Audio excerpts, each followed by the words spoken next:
Alright, hello, welcome. Let me turn off the music as soon as it ends, and then we'll get started. So I need to wait for my OBS to stop being weird and letting me see messages. It's actually covering the messages right now. Oh yeah, and I need to make a message for the YouTube chat. If I want to pin something, that is. Baxter. What up, Mike? Have me climb a bunch? That's awesome. I'm really happy to hear that. I always love when people come in and let me know, because like it's weird when you just like look at the viewership of the channel and you're like, oh great, this video is doing good, this video has this many likes, this many views, right?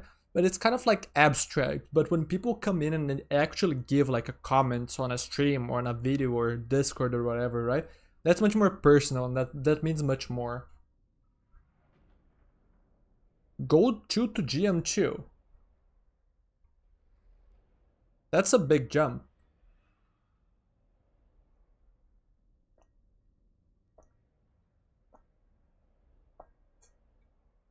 How long did it take?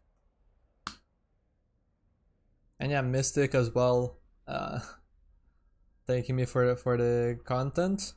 Thank you for watching it and enjoying it. That's what makes me do it. You're Plat 1? Yeah. The thing is,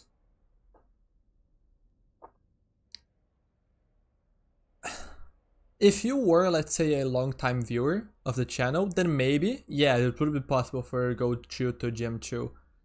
One of the things that I'll say, and that's not to be like harsh on like the viewers, right, or anything like that, but it's really hard to be the level that I'm at right now. Like, if I go here, does it count as GM2? My out is or my main is GM2 as well, around top 50. But one of the things about like ranking up in Overwatch that's a little bit weird is the curve, right? If you climb to, let's say, Masters is like 3% of the population. Like the latest blog post showed like the numbers for each rank. Grandmaster is like, I don't remember, 0.01% or something like that, which is like ridiculously small. And then Champ is even below that, like 0.001%, right? And when you have these differences where GM is already so unbelievably hard and Champion is somehow even harder than that, the fact that there are 5 divisions there, those 5 divisions mean so much more compared to the divisions elsewhere, right? So the 5 divisions between Gold or inside Gold and the 5 divisions between Plat, right? Those are the normal, quote unquote, because that's where most of the player base is. The more that you get to the extremes, the more each division means and the more difficult it is, right? Because you have these big jumps between like the amounts of like players that there are, and you start to get to like very extremes in terms of the amounts, right? 0.001% for Champ. So when you get to the top, like it can feel very bad when you don't, let's say, oh, let's see. When did I get GM back after the season resets? I don't remember. I think on my ult I had gotten it earlier. I also don't remember if like I peaked GM on these seasons. Like I think I peaked GM here, but like this is the season after like the big reset and redistribution on season 9 that I was like truly, let's say, GM level, right? And then I was slowly pushing. Why is this showing? Huh. Oh, I'm on my alt. That's why. That's why. This is on my alt. I was thinking this was on my main account. Let me actually grab my main account real quick. Damage. There we go. This is the account that I was thinking about. I was wondering like why this was so weird. There we go. So season reset. I wasn't quite GM. Maybe I was GM here. I don't remember. Here you can see that I'm GM, right? But it's like GM5. I was trying to push higher, but it was difficult. This one I believe I ended GM3, right? And then now I'm on GM2. And last season I ended GM2, I believe, on my alt. So it's just like these season-long grinds that end up in a single division of climb, right? So that's why if I hear you say, let's say, oh, I climbed from gold to masters, hard, believable. I climbed from gold to GM2. I was like, why? How long has been the grind? Because if I've been grinding for years, I believe it. It would be extremely hard, require a lot of discipline, but believable. But if it was like a year, I would really feel like you would have to be an anomaly, right? Because like these divisions are basically worth entire ranks. This is why it's so hard, right? Like, and when I put it like this, it starts to make more sense for the people that haven't grinded up where I'm at right now, in terms of like the difficulty of this climb. But like really, once you actually play in this environment, you really see just how difficult it is to climb, just how sweat it is to go from GM5 to GM4 to GM3 to GM2 to GM1 and finally champ. And it's crazy. Like if I do get champ and I'm closer than I've ever been with both accounts being on GM2, it's still gonna be difficult. It's still not guaranteed. In fact, I may never hit champ, right? It's not a given. It's a level of play that basically, if you hit champ, you could be playing on the top teams of Overwatch CS. You could be at the top of pro level. Like, that's how difficult it is. So, it is really just such an insane thing, and it's not something I'm taking for granted in my long climb, and it's really just such an insane achievement. But yeah, I ended up getting a little bit on a tangent there, talking about like this rank distribution. I would suggest people that are interested to read the latest dev blog that I have posted on it. But yeah, it is really crazy to think, because already just climbing a rank or climbing a few divisions a season or something like that is already just like such a huge achievement. It's a very hard game, very fast paced, and then you keep, the more you climb, the more it starts to increase in terms of like how much it matters. It's wild. I don't think I've ever played a game that I've been able to stay interested competitively for so long and still feel like I'm pushing myself and learning new things and improving, and the challenge is keeps increasing and increasing and increasing, and I don't reach the ceiling, right? It's a beautiful thing in games like this, in games like chess, these like near infinite skill ceilings. But yeah. Hello everyone. Get to Diamond 1. We're a team, which if you get in it, pays for an entire tuition. Any tips to get to Gem 1 or higher? I mean, the problem is that you're not giving me direction, right? Like, I'm trying to think, but like, whenever there's a question like this, which is just like, oh, there's a specific rank, right? Let me just start warming up if I'm just gonna be talking. Whenever there's like a specific rank, that people say, oh, I'm this rank, can you give me some advice? Oh, you know, it's just kind of like generic question that doesn't give me a lot to go off of. And because different players are on a rank for different reasons, right? You can have a plat player that's very good mechanically versus a plat player that's terrible mechanically but very good game sense wise, right? You have all of these different reasons why players can be the rank that they are. Trying to give an answer to a question like this is unlikely to actually give you the help that you need, right? And the help that you deserve. So for me to properly help you, I need a better question. I need you to dig deeper. What exactly are you having trouble with, right? Like, do you have trouble with mentality? Do you not know how to practice, right? Like, I need stuff like that to be able to properly help. Although there's one thing that I can say, especially because now I've just spent a lot of time talking about like the rank differences and the insane skill ceiling in this game, right?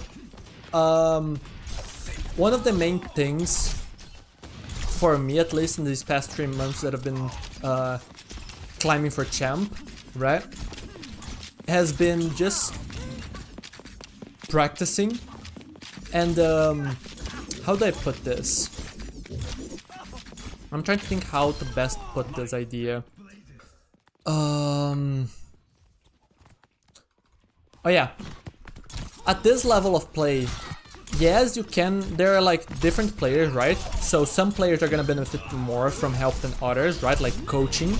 I'm the kind of player that is able to reflect on himself a lot. I've practiced that skill, so I'm better than most people at self-VOD reviewing, right? And it also helps that I review other people, right? So I've learned how to review, and then I also have allowed myself to like break away from my ego during VOD reviews and be more be less biased, right? Although I'm sure that there's still some bias into play, but a lot of the times I already have the answers that I want in terms of like why I'm not champ yet, right? Like what do I need to improve? Like if I were to go into matches, if I were to just pick a replay of one of my recent matches, I'll be able to go in and be like, okay, yeah, this was a mistake, this was etc., right? But this doesn't change the fact that it would be really nice for me to just, let's say, look for coaching from someone else and just hope that someone else has an advice that suddenly gives me a breakthrough, right? And I feel like that's a desire that a lot of people have, right? Just like, isn't there an easier way, right? Do I really need to put in all of this work? And when you're talking about going from GM4 to GM1, which at first doesn't seem like the biggest of jumps, but it's a really big jump. It's a difference between a good player and basically a pro player. Some guidance helps, but if you know what you're doing wrong or you have good ideas of just like how to practice, right? Your intention of your practice, you go into matches, I'm gonna practice positioning, I'm gonna practice timing, I'm gonna do it like this, right? And then you track your play times, you're disciplined with your sessions, right? You try not to give in to tilt queue and emotions like that, right? Then the true answer is just play. Just play and keep putting in the work day in, right? And it's not a sexy answer, and oftentimes it isn't, right?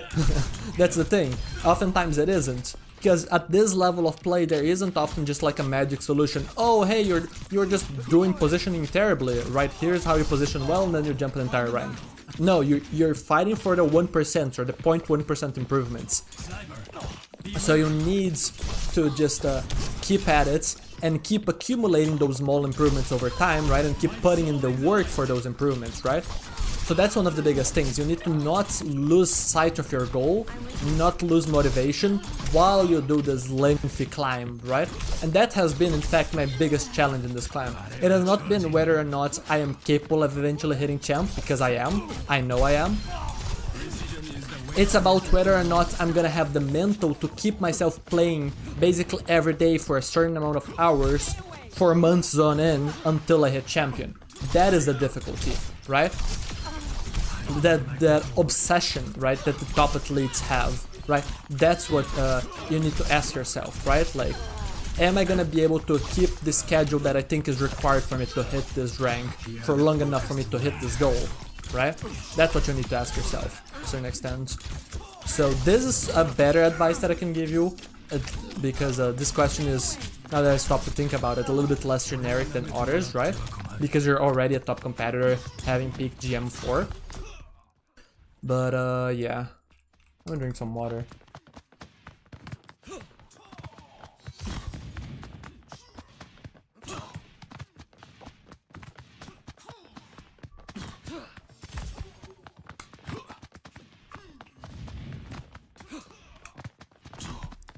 So yeah, I would recommend self-reflection, trying to think about what things you need to be spending time on practicing. You always should be looking to practice something, right? At least with your active hours in your gameplay, right? You can play this to have fun, but you should do that on off rolls, or you should do on another account where you don't care about rank, that kind of stuff. But you need to have an idea of just like how you're gonna practice in general, what your goals are, how you're gonna keep yourself motivated, right? There are a lot of things that line up, and that's the kind of stuff that if I do eventually hit champ and I make a video on it, which I'm planning on, if and when I do it, right? I need to sort my thoughts on this matter, right? Which is usually one of the things that takes the longest for me to make content, right? Like this latest video, I spent like almost a week just like sitting with these thoughts and brainstorming them and throwing a bunch of random thoughts on a Google Documents before feeling decently confident that I could start the script, that I knew everything that I wanted to cover in that I had the proper scope for the video and whatnot, right? Um, got a little bit lost there in how that's related to your question. But hopefully you get what I'm. Oh yeah, I remember. So because like I have a lot of these thoughts, such as these ones that I'm sharing with you, but I'm not the most confident in my presentation of them yet. So I hope that the advice that I'm able to give you on stream, which is not scripted, is good. But I can say that like in the future, which might not be as useful for you because again, it's gonna be a while until I make a video on that, if I ever make a video on that, right? Then I would be more confident in like my delivery and how confident I would be that you would be able to receive the feedback that I'm giving and put it to good use, right?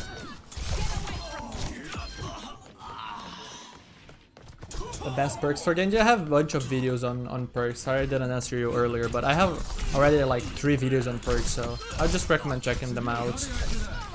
If you just wanna know like which perks to pick, the healing ones, that's it. The other 2 suck.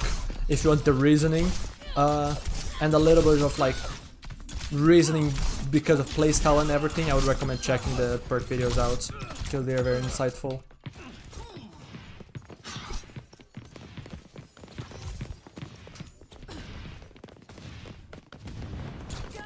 It could be a little bit because the enemy team is adapting to you and you're not adapting to their adaptations, right?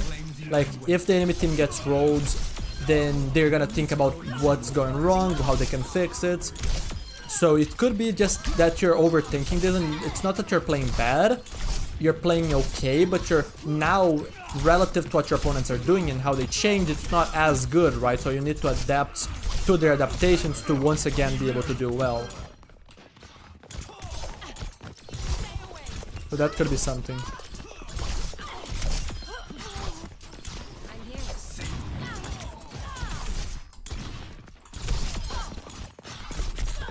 But yeah, for example, in terms of like how my schedule has been this last 2, maybe 3 weeks of play, it has been like wake up in the morning, right? Breakfast and everything. Okay, I turn on my AC so that I heat up my room a little bit so I have a better temperature for my body to play, right? Better blood flow in the body means better performance. Then I do this for like 10 minutes, just like warming up, testing my mental focus on the task at hand, right?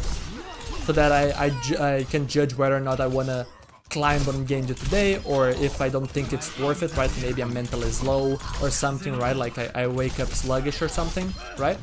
I also do 1 tank match to kind of check my speed of like decision making and whatnot, right? And then I go into a match and I try not to overthink things, just be present, focus, and just let analysis for later, right?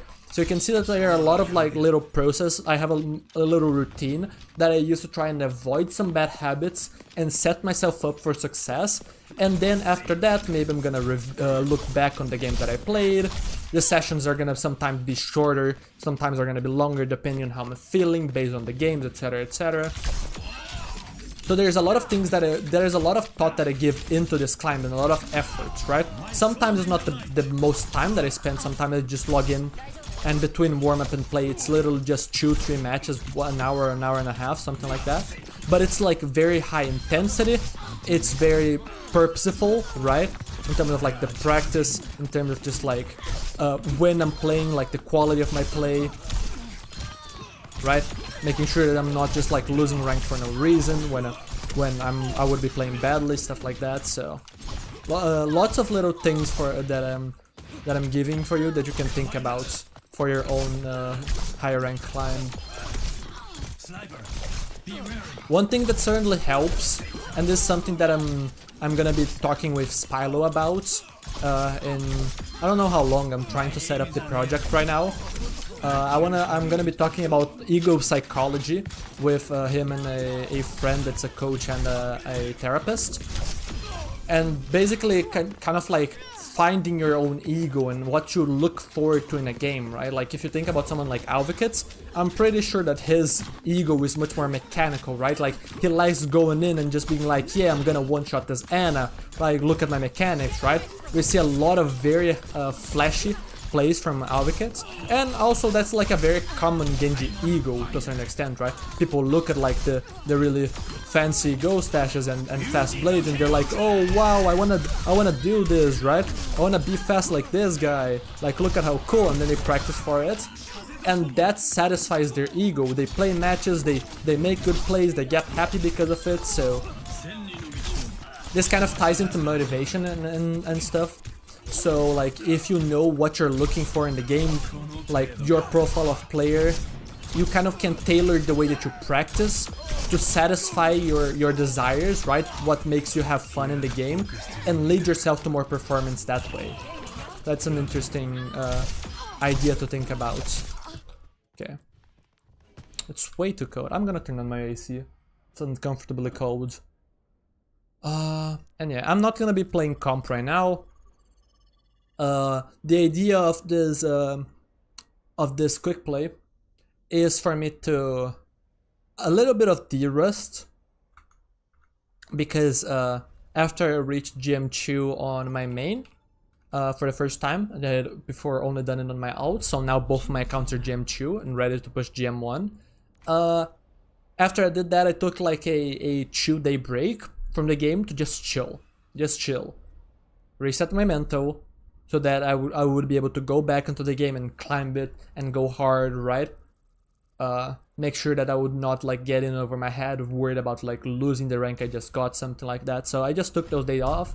So now what I'm trying to do today is just play a little bit of quick play, right? It's higher MMR, not gonna be the hardest matches ever, but from my testing, the quick play matches in EU are honestly pretty sweaty. So there's still gonna be interesting matches, and I'm gonna be using this to just get a little bit of volume without having to worry mentally about the challenges that I'm facing, right? I don't have to worry as much if I'm performing badly. I don't have the pressure to like perform, stuff like that. So I can just like chill and worry about just like getting back in the groove, essentially, right? Getting a few reps in without stakes, so that I can add the stakes after once I'm a little bit more confident that my mechanics and everything are ready for me to push for GM1, if that makes sense. That was the idea of this stream. Hard and quick play, higher volume for the time that I'm spending. Because here you can see I'm waiting for the map selection, I'm waiting for the game to start. I have to walk up to the fight, I have to actually fight, the respawn timers, etc. There I can just shoot over and over again. You know? So that's the purpose of like practice rooms, right? Practice codes and stuff like that. They allow you to get more practice in less time, right? Isolate something. It's literally what you do in like real life sports drills. You just isolate something and you just do it over and over again to practice that specific idea. I should be dead here. Yeah. And this is not gonna be like the sweatiest gameplay. I'm not gonna necessarily aim as well or make the best decisions. Right now I'm literally just trying to get accustomed to Genji again, even if it's like, oh, like only 2 days off. Like I wanna give myself a little bit more confidence, as like I'm familiar with like everything. I'm at the top of my game, if that makes sense. Get out here. Because one of the things that that has been going through my mind oftentimes when I'm playing. Yeah, my hazard. Never mind, my hazard is not fine. One of the things that have been going through my mind sometimes when I'm playing these matches is just like I overthink things and like worry about my mechanics and the duels that I'm fighting, and then thinking that I should win some duels or more duels, stuff like that, when it's oftentimes it's either the quality of my setup or it's just a situation where I'm unlikely to win anyways, right? So I'm just trying to avoid those kind of overthink scenarios with today, like the quick play practice that I'm gonna be doing today, right? That's because, as you can see, right, like my hands are not warm. I have done a mechanical warm-up, but my hands are not warm and my mechanics are fine, right? I can aim, right? That here.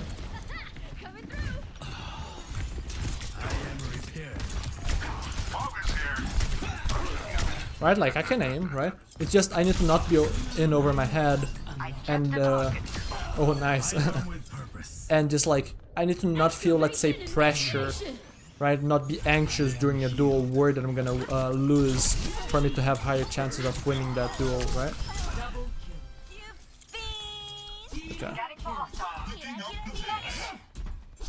If you guys have any concept that you would like me to focus on during the matches, I'm also down to do that.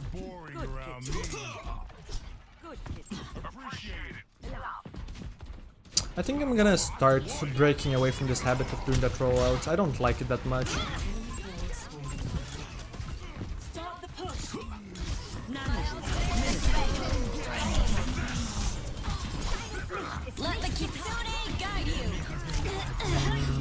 Hopefully I'm not bad.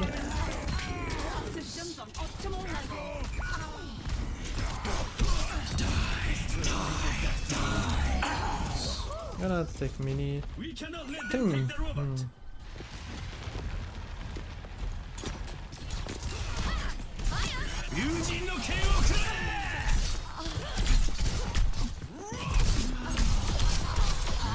know what? This was not the best execution because I didn't have the walk line that I wanted for the stall in the air, but it works. If they were better, they would have outplayed it. It is unfortunate that I couldn't do the little wall grab. Just poke this queen for now, but I have a great angle on her.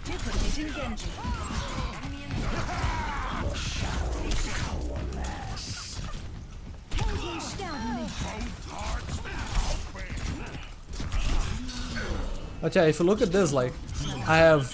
my hands are cold. This is the first game on. But because I'm not really worried about performance or anything like that, I'm just playing. I'm playing for fun, especially. Like, my mechanics have been very fine. Very fine. So that's one of the things. My mechanics mainly change based on my mood and my mental. So if I'm just, like, chilling, I'm just gonna aim so much better. I just need to not get in over my head, essentially. I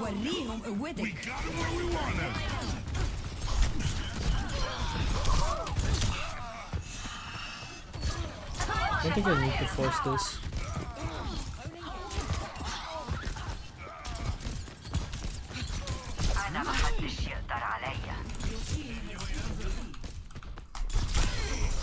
There you go. Pulling attention. Angle rotating. Target priority. Target priority is not something that really needs explanation, because target priority is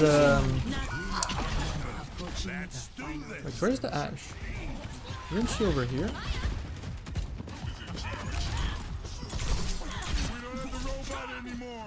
Target priority is something that people get fixated on when it's not really that relevant of a concept. Spylo has done like a great job talking about this in a video. And don't get a kill here, I think. Because you basically, if you set your character up on the places that your character gets value, so Genji it's mostly gonna be close range, like it doesn't matter if you're shooting a tank, it's gonna be good value, right?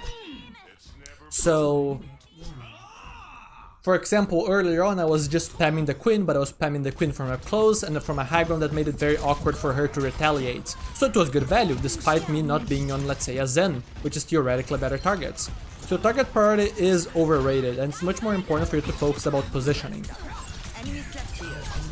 Right, like, what is close? What can I shoot? Like, right now I'm just gonna wait for someone to push up close. Actually, I'm gonna chill. Yeah, I'm just gonna chill and live. Need to not get TNT'd here. But like, if Venture comes up here to challenge, I fight Venture. If Queen comes to challenge, I might just shoot Queen. If I'm close to the backline and I can choose between shooting Queen or shooting Zen, I'm gonna shoot the Zen, right? That's when I'm given the choice. But right now I don't have really access to the backline. I can just shoot the tank and our far forward characters essentially. Now I have a little flank that I can use for backline, so I'm gonna wait for my tank and I'm gonna blade backline or something.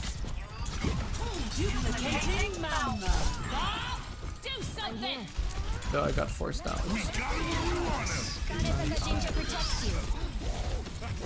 He's gonna try and res. But now I have the choice, right? And not just that, because my team is committed and we have good enabling ultimates, right? I can more confidently dash in situations where I might not have an escape path. Whereas in these other situations I wasn't committing because we're down people. If I commit, I'm unlikely to get a kill, etc, etc. I believe that we're not pushing. We're not pushing so they can't touch, which is funny.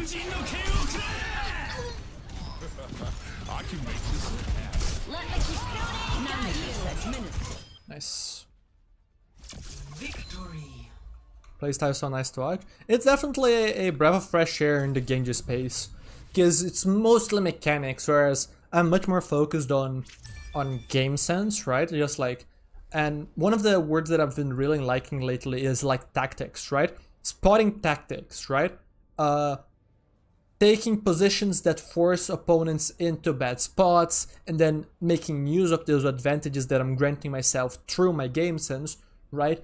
To give myself an advantage in a duel or give my team an advantage in the fight, stuff like that, right? Because while I'm very much like a good mechanical player, there are definitely master players that have better mechanics than I do, right? The mechanics are not my selling point, right? Even if I can mechanically pop off and perform to a very high level, right? Whereas most Genji players are just so focused on mechanics that they excel on that, but they undersell in other aspects, right? They end up sucking positionally, cooldown usage, etc.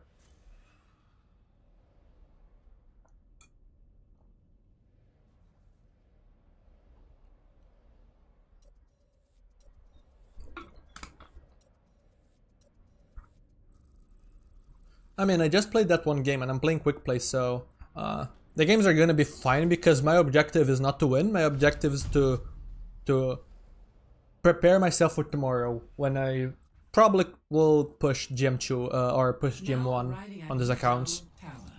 Today I played 1 game of Genji, 2 games on tank.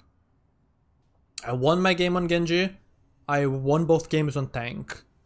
And that has been the story of like most of my sessions lately, and that's partially why I've been feeling so weird. And like, even if I could stream right and not get like stream sniped banned, right? Let's say I put on a delay or something like that, or hide on my screen. It still would be kind of like weird stream content where I log in, I have all of these mental checks that I talked about earlier. And oftentimes I just stopped playing tank and then try to warm up a little bit more, or I use tank to just like cool myself down and not let myself play another match when there's too much adrenaline running through my body, stuff like that. So it makes for a very weird stream flow to play comp in stream, which is why I'm not doing it, right? But quick play, I don't have to worry, I can just chat, I can just play, I can get in a groove, just have fun. I'm too early. Yeah, and especially, yeah, oops. We have balls, so it's gonna be, we're not gonna have as much presence, right? We can see that they just walk, but we're gonna have really powerful hits on the enemy backline and stuff. So I'm gonna have to be very cautious about like the way that I navigate the map with ball, right? I have to poke and create opportunities. Let me go back here. I don't think Venture pushes me. Yeah. So I'm gonna have to create angles myself. I'm gonna have to pressure hog to help my team walk because we don't have much presence main, etc.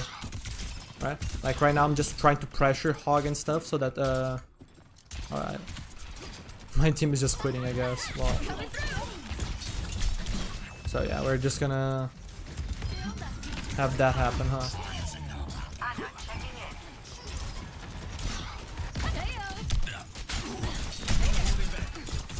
Oh, I was at one-shot range, damn.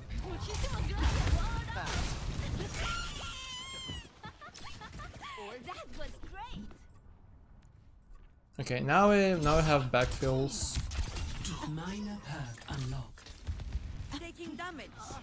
Lucius far forward. And then my goal right now is to just force these players back, right? I'm not committing, I'm just trying to clear space. Force cooldowns take space. Once we have space, we can actually set up threats, pile drive, stuff like that, and we can actually look for kills. So right now I'm gonna take the space that I can with my mobility, such as this, and fight for space. You can see that now that we have some space, bulk and pile drive, but it's still too early. Our setups are not good enough for this fight. Although I say that, I'm gonna just get kills when we shouldn't. It's too early for us to be getting picks. I'm dead here. Yeah, I'm dead here, unfortunately. So yeah. We rushed their setup, essentially. We didn't have a good enough setup to commit to the fight, to commit it anyways, so we took a fight that we're unfavored to win. We somehow got a lot of picks in a situation where we're unlikely to. And then they ult back, and then they clutch back the fight. Yeah. We had backfills, we had a lot of problems here, like I believe people were AFK, stuff like that, so yeah. Nothing to like worry much about. See you again, Dagartha. Likewise, Satya. I hope to repay you for your generosity at our temple. Love my videos on YouTube? I'm glad. With the wisdom you shared, I'm glad. you already have. I do wonder like which videos of mine have resonated the most with people. Like I know that there's some videos that get more views, but like in terms of like which videos have given my viewers like the most rank? I wonder, right? Like, because some videos just resonate more, right? Just like some, like I feel like this video that I just released is gonna be one of those that resonate more. I feel like it's a really well done video with like that talks about some very important concepts. Be careful because they're all gonna look at me, seeing as I'm the only one far forward here.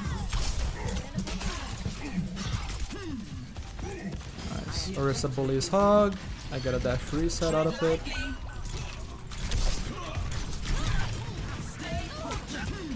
Venture should die.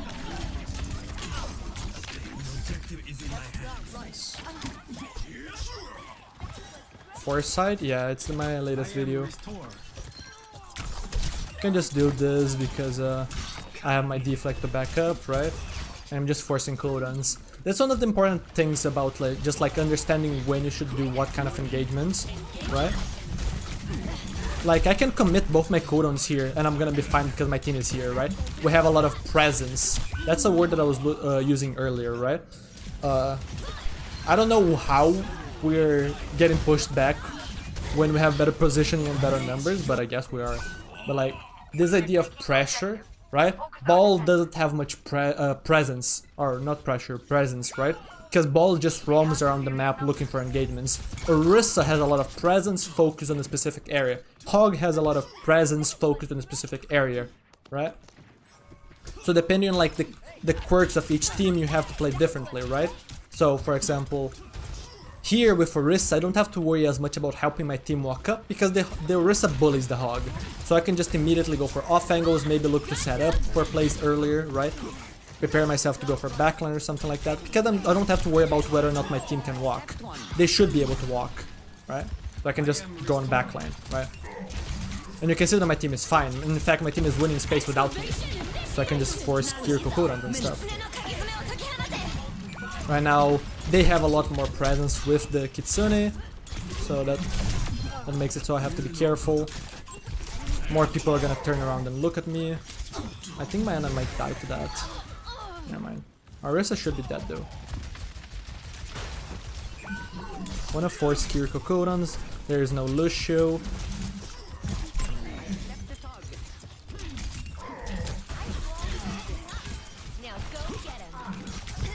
Oh, yeah, that's my bad. He is looking at me. It's the lesson that I gave in my last video, right? I don't have a creative angle, so I'm not avoiding attention. Although it was a really good play by him, right? Like he wasn't actively looking at me, so I felt safe, and he flick hooked me, right? So that one is there earned by him, despite my angle not being the best. I'm gonna try something here. I was looking for the one shot. Just gonna force this while they can't really make use of it to push. Oh, I should have killed her. If I hit my flick, she's dead. Or they're dead, rather. I'm dead.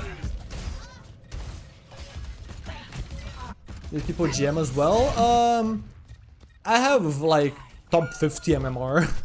So my quick play should be trying to pull people of my same rank, but it's not always gonna be the same. If I were to go through these profiles, they're probably gonna be ranging from, let's say, GM to Masters. I don't know if like I could end up with diamonds or stuff like that, but it is still like high quality matches. You can see like the Hog lands a really nice hook, stuff like that, right? Vote for a map.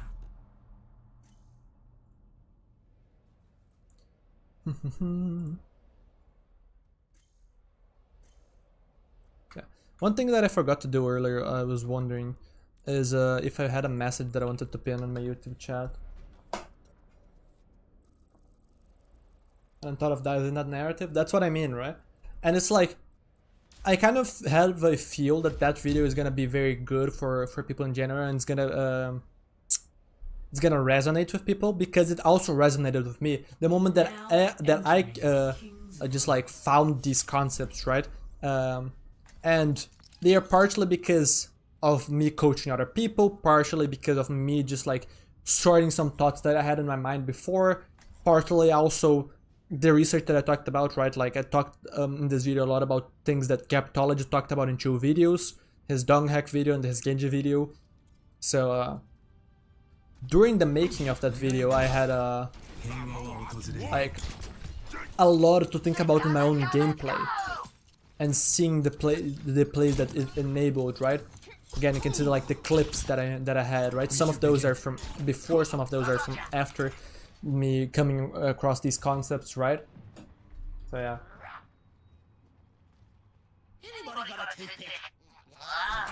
Can you recommend Rift for Genji? I don't think so.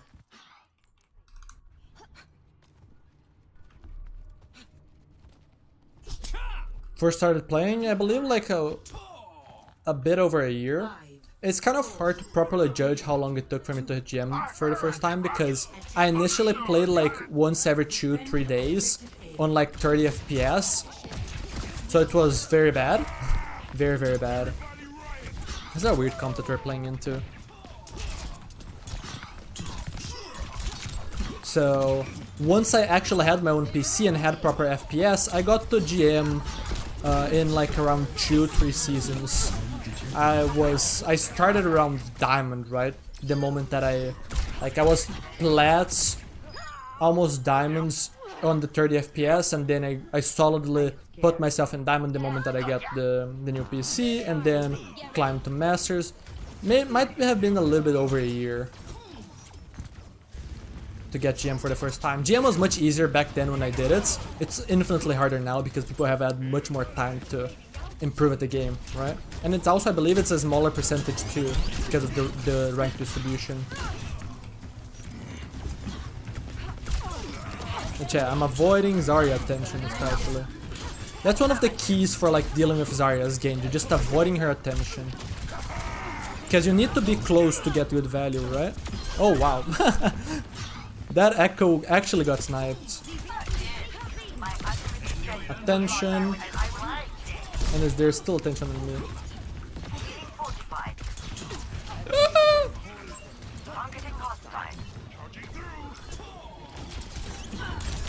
Nice. The Echo Assassin. Who says that I get countered by their comp? Who says that I get countered by this? Zarya's isolated. Just gonna shoot her while she's distracted and then get back. Mori's gonna hard push. Wait, this Mori's feeding her brains out.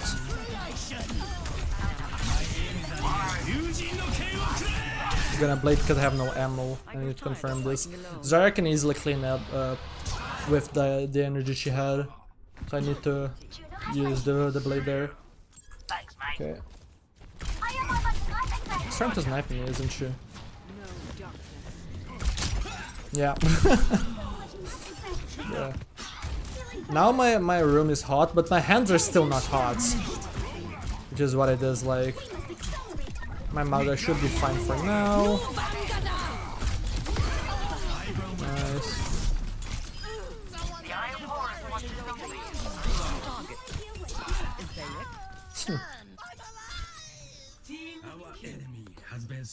Team comp you prefer? Not really, I don't think.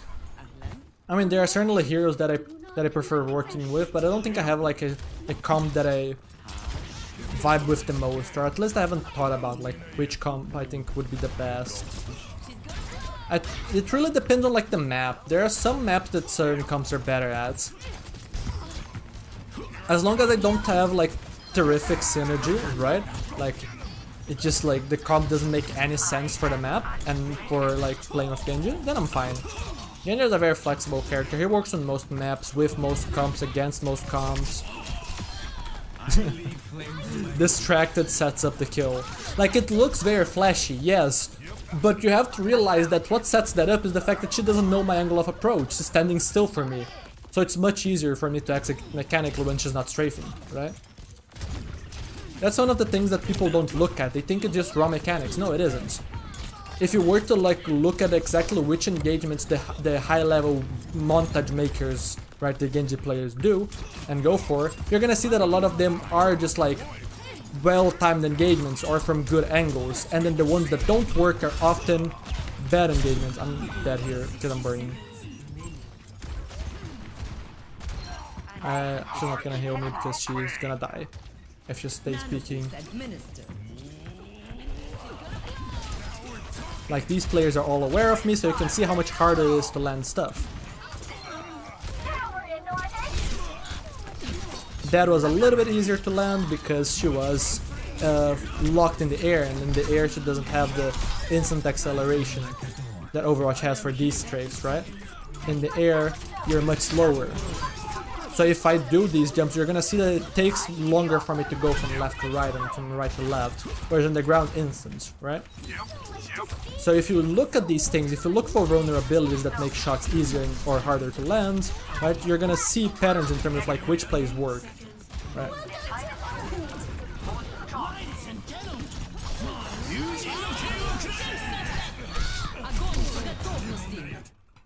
Nice.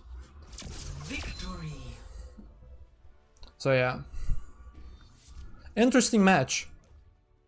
Interesting match for sure. Zarya is a character that people often struggle with. Moore is a character that people often struggle with. But again, I wasn't necessarily forcing specific targets. This is why I think target priority is overrated.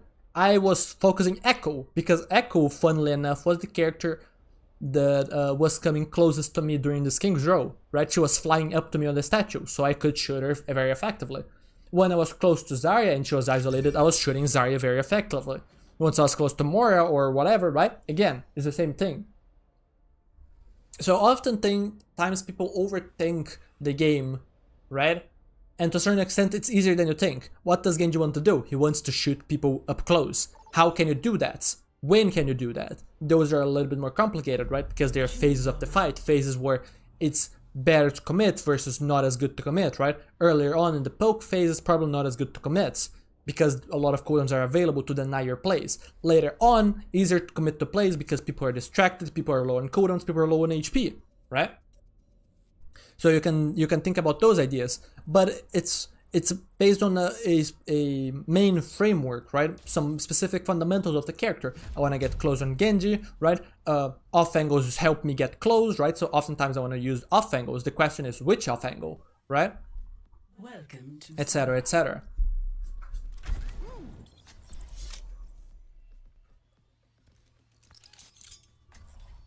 Gonna have to grab more water after this one. Always off angle? No. Absolutely not. And here's the thing. The answer in Overwatch is basically almost never is it a 100% answer, right?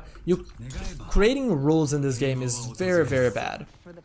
You can have a general rule of thumb, right? Like Genji generally wants angles, right? Off angles, but not always, right? Like if you sometimes sticking with your team is better, let's say for a rotation, because it means that you get healed.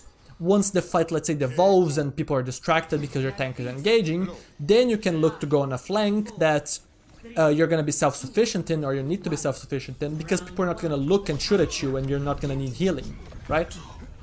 So never say always, essentially. A taste of poison. I'm gonna try and talk about the angles here in this one. I think junk is inside here, yeah. Right now I'm sticking to a soft off angle compared to my team, but I might need to return if I wanna get healed in this case. So I'm gonna return for now. Also, if I wanna, let's say, contest this fair, I need to rotate to this angle, so I need to go back main. Now I'm gonna play main because someone needs to contest point and my Doom is making plays. Now I'm on a soft off angle to pressure the Sigma because they're down space. Once we gain a little bit of space, so once we force this guy back, I'm gonna rotate to an off angle to make a play on the back line. Right? And you can see resources are being traded. Our team has space, you can see them more in the back line, 2 kills. Now I'm gonna return main to shoot the Sigma. And then after that I can maybe go to the off angle to contest the junk. Right? We can see there's different transitions of going from one place to the other, right? Depending on the specifics of what I wanna do. Do we have space? Yes, no, okay, how does that change my approach, right? We have space right now, so I can set up more aggressively and just play from this off angle from the start. But I can also, if I want, just play main, poke, poke, poke, and once I find an opportunity to go for backline, then I go on an off angle. I become unseen, right? I go into stealth mode and I look for an assassination. Right? I'm gonna hold this off angle right now because they shouldn't really be able to push me here. And then once my team commits, once I can go on the backline, right? Then I'm gonna look to activate the angle, let's say. Like right now.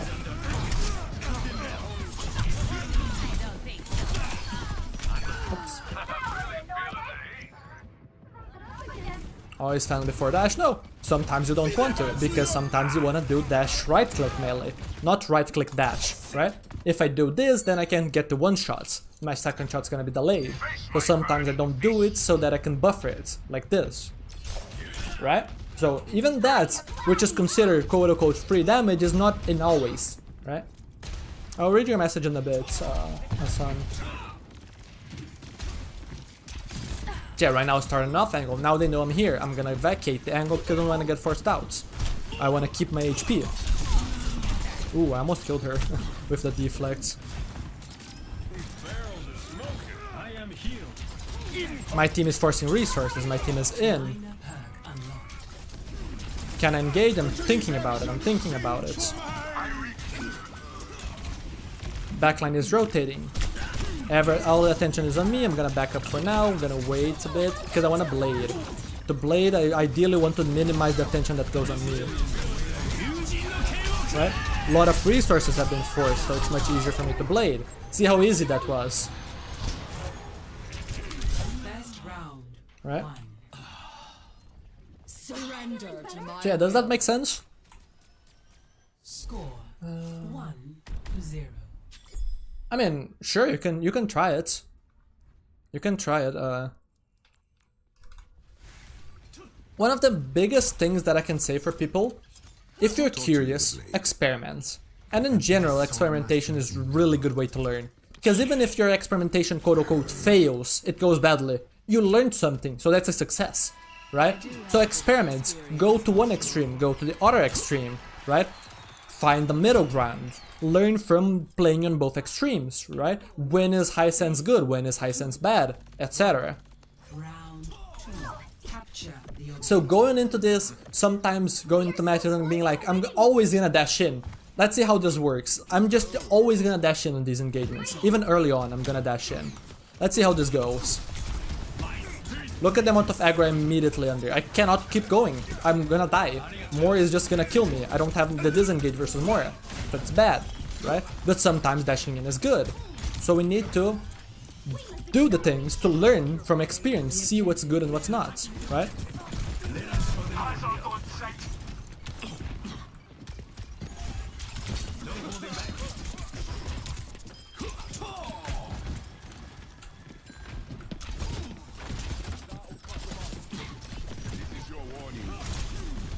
Oops, that's my own hazard. This guy wasn't looking, so that was a good dash, and this was a good dash in compared to the dash on the Doom, that was bad. This is a fine dash because it's a duel that I think I'm gonna win. And it's a risk that I think is worth committing for. It's a vulnerable Moira with no fade. I'm not as clean of a dash as that chunk, but I thought it was worth the risk, so I took it, right? Experiment. It doesn't matter how good of an engagement that it is against that Moira. Just do it and look at the VOD and analyze and check how good that was. And then learn from it, right? If you worry too much and you avoid making plays because you're worrying, you're stunting your growth. I can make that dash engage because I have the deflect out. And I also thought that maybe I could get the kill because she's not looking at me and I have a good angle. Right, it's an angle that gives me a lot of... see if I can live this. Because it was an angle that got me close while she was unaware, so I could line up good damage. I just missed my shots. Right, that's it. Now I need to chill, no dash, waiting for distraction to make a play. There we go. Waited for his team to pass through. I might blade if I get chased by Moira. Heck, I might blade right now.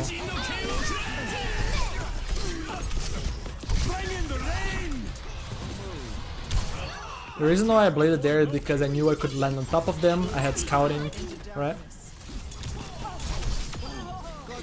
And I didn't want them to tire me or anything like that, so I wanted to go before the tire, making sure I could land on him to kill the tire during the creation of it. I had verticality to outplay the rally, you saw that I was playing above her, right, etc. So that time, despite usually not wanting to go early, because I judged that Brigand Moira damage is not that high and the junk damage is gonna be hard to land on me because of my movements, then I can make that early play. And it makes sense based on things that I wanna outplay and avoid, which is mainly the tire.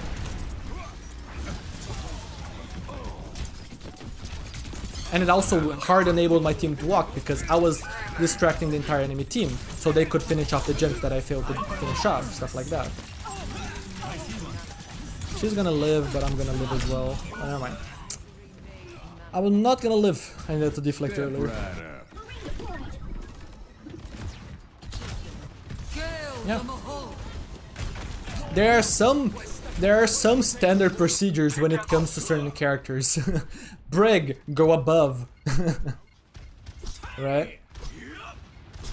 But yeah, it's funny. They have been playing more a Brig and I've not been worried at all about this.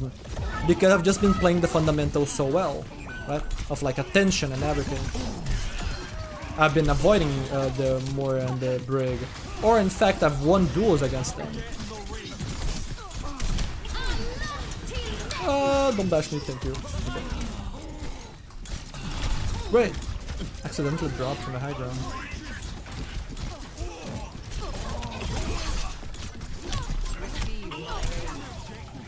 There I messed up mechanically, she should be dead. This is I don't know, this is not necessarily the last fight. But it can very well win this.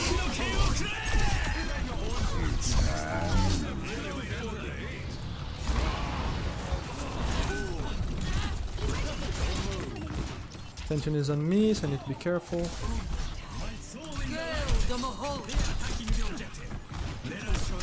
Okay. That heal orb was crazy.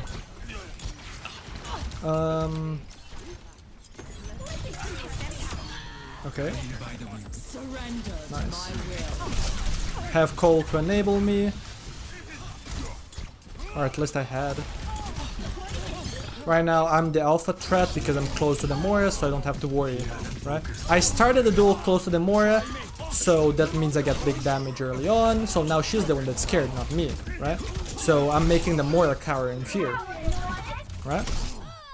So yeah, very well played match versus a team that usually people would complain and be like, oh no, Genji sucks into this, right? But that's because I'm playing the fundamentals well, I'm timing my engagements, right? I'm positioning well, etc, etc.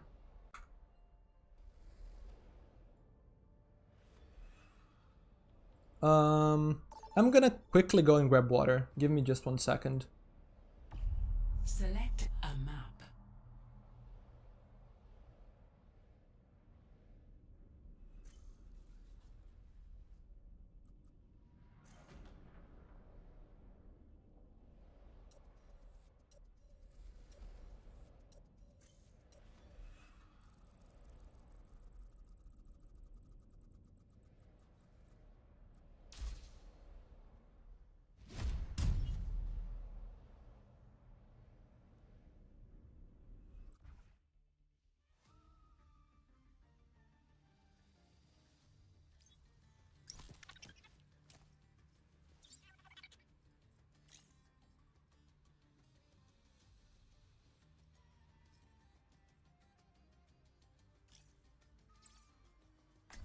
Okay, I'm back.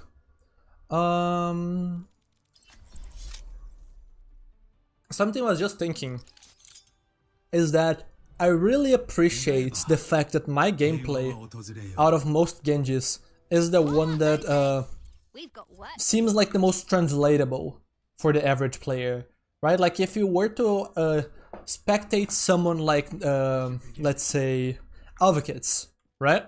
Or necros, how, like, do you think you can make this place? 5, How long do you think it would take for you to reach that level?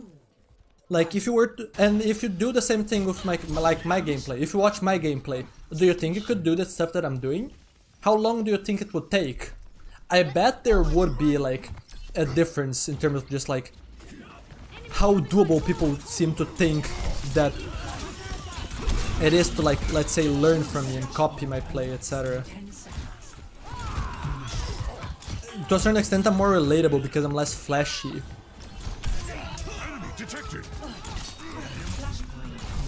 And one of the things that is fun is that I'm kind of like an extraordinary, ordinary player, right? Like, I theoretically look like your average player, or a not that insane like Genji, because I'm not as flashy mechanically, but I still compete at the highest of levels, right? So to a certain extent, I don't feel like a freak of nature, whereas people like Necros and Advocate just feels like aliens that you're never gonna get up to that level, right? So I do wonder about that, and I think that my assessment is correct. I'm just wondering, like, by how much. Oops, Genji has a good angle. I wanna get on that Anna.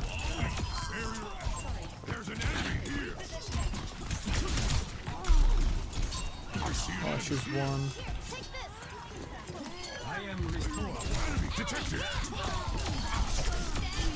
But yeah, like for example, I had a comment talking about like a Master Speak Genji thinking that they were better than me despite me being like a full rank above them and having been dead for like years.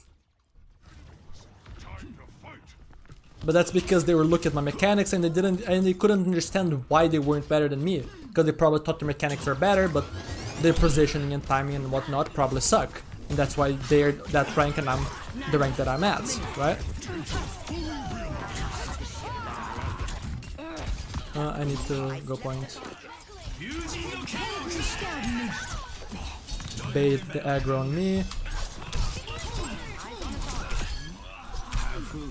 Oh, wait, how did my shot not go off?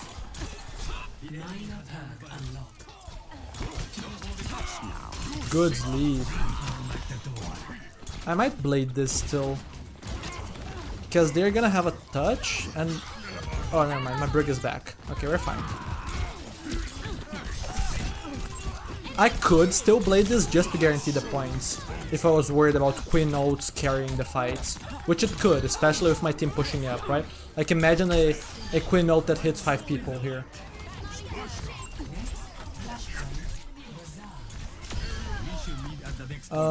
EU, I'm playing EU. For some reason my connection to NA has been kind of weird lately, so I've been avoiding just like gambling on like randomly DCing or something like that, which just happened when I was playing tank on NA. Fortunately it didn't happen when I was on DPS. So I'm playing on EU, which is slightly higher ping but has been very consistent. I've not had any ping fluctuations on EU, and I've been playing for like weeks. I heard nade, I heard a lot of cooldowns. She might have copy. Yeah, she does.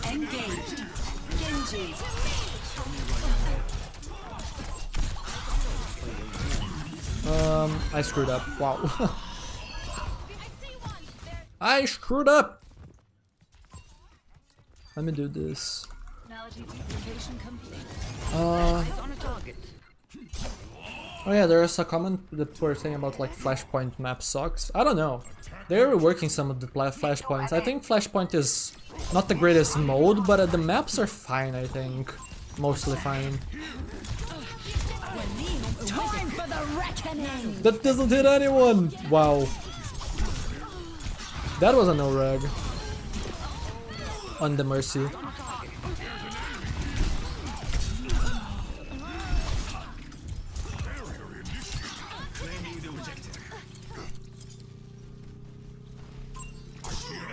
Looks extraordinary, yeah.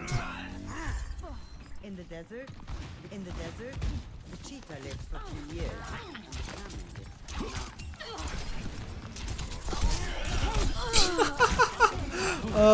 She turned away for a second. You can't turn your back on a threat.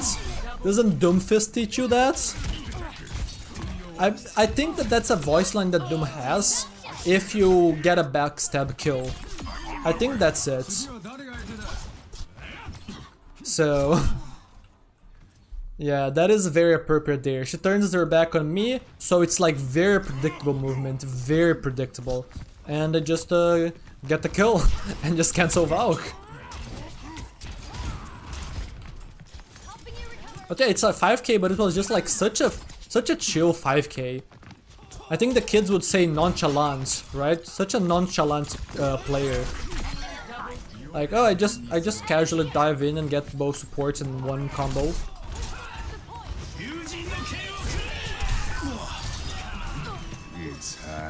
Boom! I'm having fun. Let's pick line 170. It's funny to speak it like that, isn't it? Oh, the kids these days.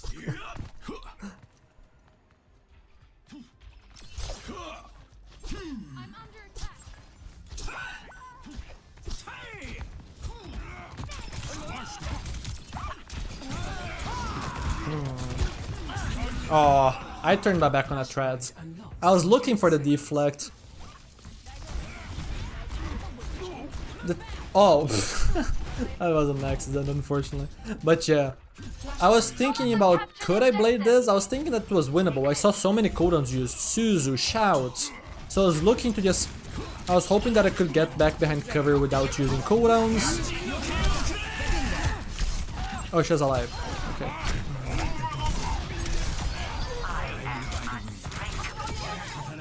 So yeah. I was hoping that I could get behind cover and then wait for them to pass through and then blade and then kill everyone. It would be a very hard blade, but I think it would be doable. Again, risk reward. It's a risk I'm accepting because I saw enough cooldowns used that maybe with a good enough approach I can do it.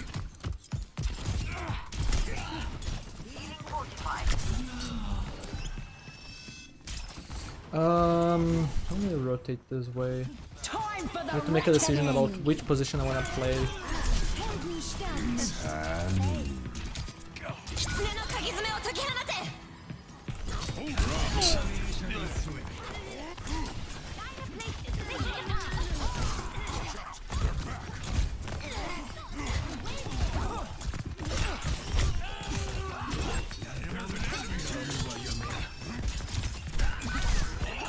I'm dead.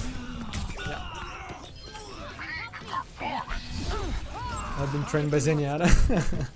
I haven't even noticed that I'm 31-5 in 2 rounds. This is usually when I'm playing the best. When I'm not overthinking, I'm just playing. I'm just playing. And this is why I'm doing this. To give myself some confidence for my grind to GM1. We have Nano Blade soon. Okay. My Ana should live. My Ana should live and then we should be able to Nano Blade.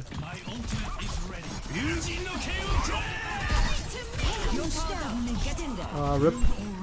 The Nano was a bit late and also I failed to actually reach her. I'm lagging now though. Like now I'm actually lagging. You can see that my movements are rubber banding.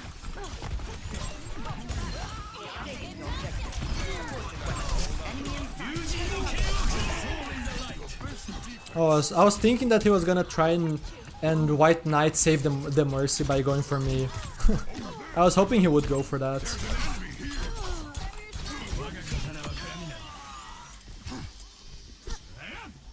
Sounds like a good title? Yeah, it does.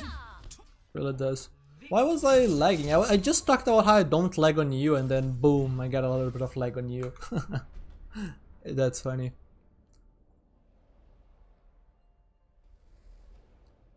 I'm curious, for the people that are watching me on Twitch, how did you get my channel? Did it just appear on recommended, or did you already know?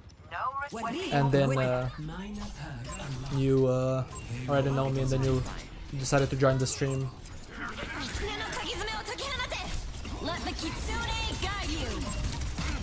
Let's carry this team that's losing. Let's go. Heal me, team! Heal me! Nice. Nice! I put trust in my team.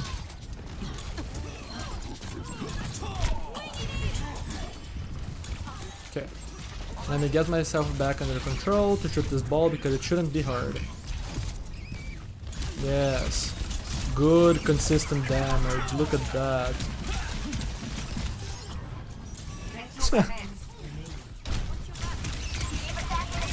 But like, look at that, I'm dealing good damage into a ball. I'm dead, unfortunate. I'm dealing good damage into a ball, who is a tank that you don't consider as being a good target for Genji. But that's because I didn't want to commit dash to reach the Ana, who was far. Right? You don't have to overthink target priority, just think about positioning, and think about what you can shoot from that position. And then if you have a choice, make the good choice, right? Choose the squishy over the tank, but if you don't have the option, just shoot the tank, right? I don't know, it's quick play, so... But usually my DPS kills have, even on GM3, GM2, have been like 2-3 minutes.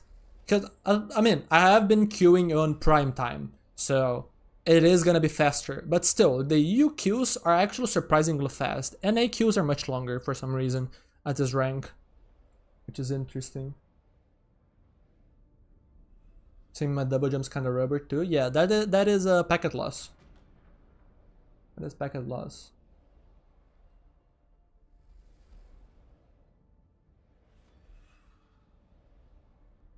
How about to limit the mercy? I don't remember. Unless you mean like the nano blade, which is just like, yeah, nano blade has a breakpoint on mercy because you shoot 25. Because swing dash deals 240. Why am I modded? Why wouldn't you be modded, Nautilus?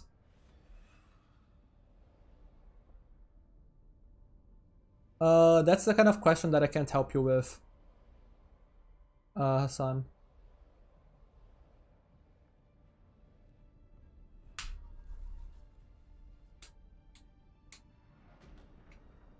Supposed to be disabled still? Oh, is it? Oh, I forgot. Thank you.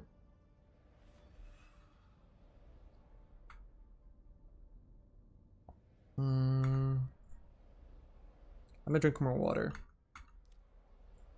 I need to make sure that I don't overexert myself, because I still have a coaching session later today, I believe.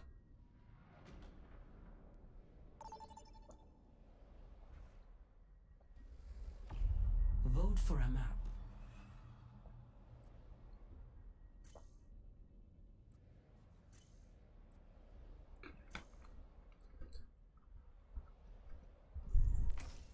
What up, Majid? How are you doing? Like, here's the problem. If you just ask me how to get diamond from plats, you're not telling me anything about the way that you play, the issues that you have. You could have 10,000 different issues, and I don't have any clue about which issue you have specifically, right? So I would need a little bit more help. What exactly are you working on, right? Like, are you having trouble with off angles? Are you having trouble with your timing? Are you having trouble with your cooldown usage? Are you having trouble with your mechanics, etc.? Right? So that's the thing. I need you to help yourself so that I can help you. Because if you don't help yourself by giving yourself a few pointers about what your issues are and how you're gonna tackle them, I can't help you solve those issues easier. Right? The only thing I could do is actually give you a coaching session, right, if you paid for one, and then I can diagnose your issues. But then here's the problem with like me going through and giving you a bunch of questions so that you figure out what the issue is, right? You're not always gonna have me in your ear asking those questions. So to a certain extent, the best coaching sessions are the ones that the viewers already are decently good at spotting their own issues. It's just about speeding up their abilities to reach the answer that they need to climb, right? Or creating a better practice format or something for them to actually achieve their goal.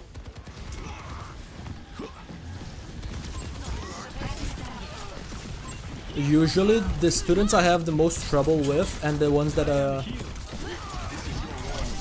rank up the slowest. I don't know why I'm always not flicking to the Venture, I was flicking to the Doom. I'm dead here, I think.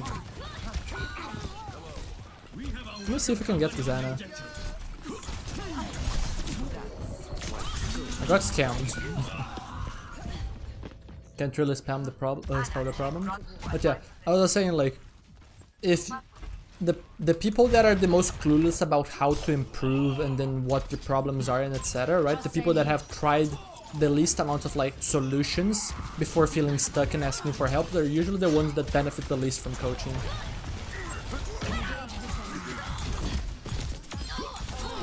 Like, to a certain extent, the best coaching is actually just like helping, just kind of like a psychiatrist, right? Sometimes therapy is mainly just so that you get the person talking and then answering stuff themselves. Like, sometimes the psychiatrist literally just hears and hears and hears, and the person kind of unravels on their own and reach the conclusion. So you just needed an avenue through which to talk. And coaching oftentimes is like that, and it's very effective. Like, you will see a lot of very effective coaching where the player gets to climb very fast after the coach has worked with them. If that player was if the coach just doesn't talk too much and just asks a few questions and lets the player unravel on their own. Oh, I'm bad there.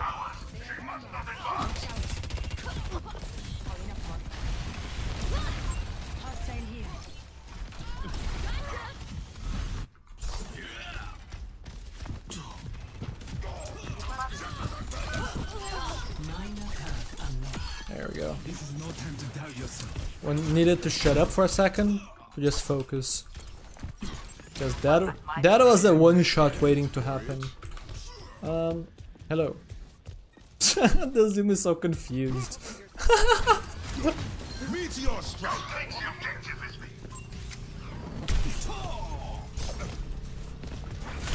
Aww. I was playing around. I did fail to land the dash on that little platform, which is hard, it's very small. But yeah, I was playing around. I could have gotten out and just not let him do that.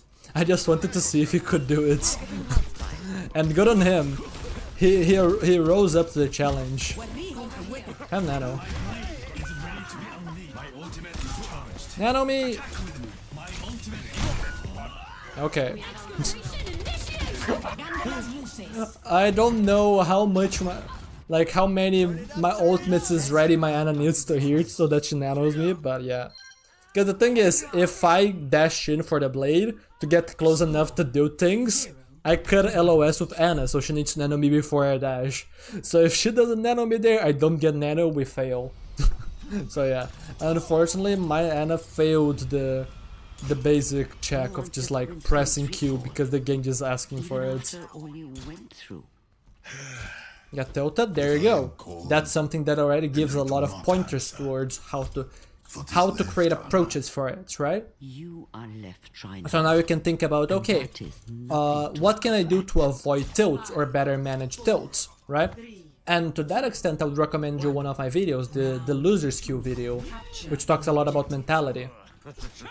So I'd recommend you watch that, and that's probably gonna help you deal with tilts, right? There's a Sombra around here. Or there should be, yeah. I was waiting for the decloak, so that I could push her.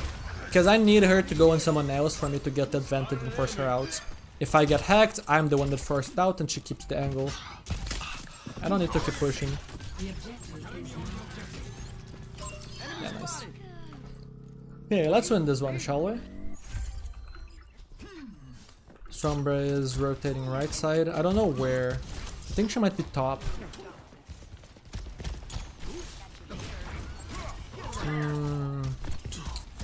I don't think she's top anymore.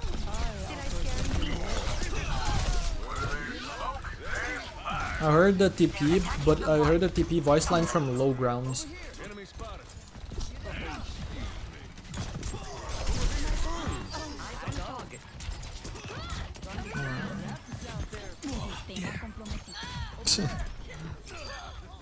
Hands off the merchandise.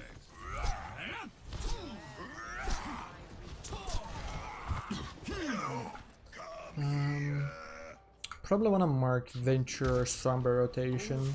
Because they can't really walk. Yeah, Sombra is main. Main somewhere. I heard the voice line. Oops. Okay. Not amazing. Yeah. Wait, how did Anna nade me? Isn't Ryan? My Ryan should be holding the choke up top, so how does Anna nade me? I think the Anna rotated through the little tunnel that people don't choose. That's how she got an angle on me. But otherwise I should not be able to receive pressure from the left side. The enemy outnumbers us.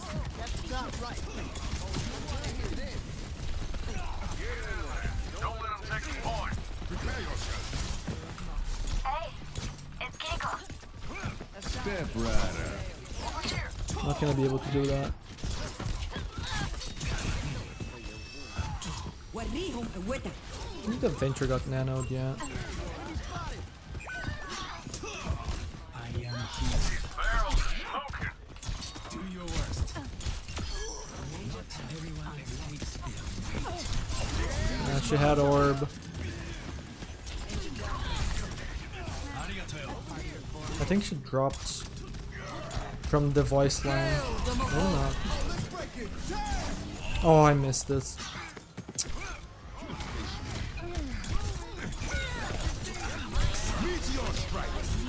I am so dead. They're on the point. Send them packing. Excavation initiation! Not worth contesting. Maybe I can bait an engagement from Ego. Ah! Not quite fast enough on the kill. Still, it's a fine trade. There's only one flanker to deal with. Good. Over here. Where is actually Sombra? Over here. Stop me if you can.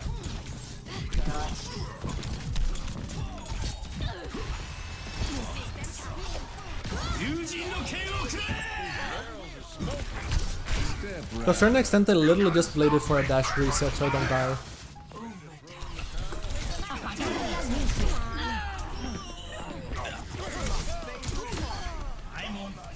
Round 2. Cultural fits? No. This is a very ugly fit. That's what I'm gonna say. It's... This is I always forget, I think the name is vest. This is a vest that I put on so that... Because it's the winter here. I believe it's still the winter. Yeah, it is the winter. They have this coming. It's cold, Give it to them. and cold hands mean worse performance. So I just use this vest over whatever t-shirt that I'm wearing. Because I hate playing with sleeves. So I need to use a vest. Something that doesn't have sleeves to warm me up. So yeah, it's not a good combination. There is no weird cultural thing here. It's just these colors don't match, but I don't care. I'm at home. I'm at home and I just want to be warm, so that's it. I was wondering when someone was gonna make a comment about it. But yeah, I would not go in public like this. I guess I am sort of in public, but I'm at home. I'm streaming from home, so I don't care. If that makes any sense.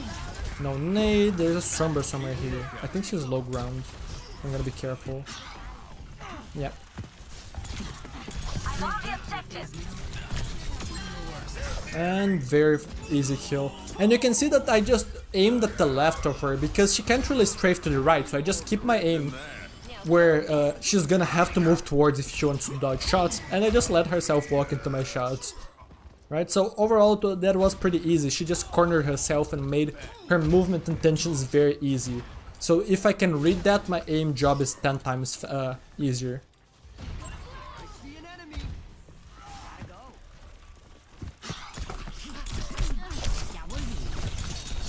Ah, I got it! I got the kill, nice. I was worried that she might get the mega.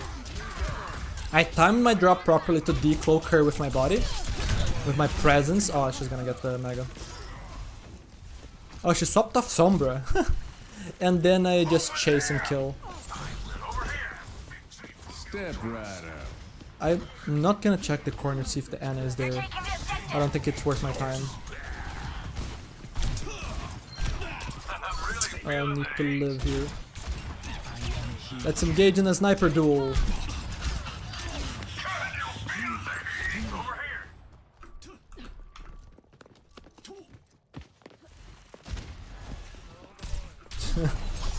Okay.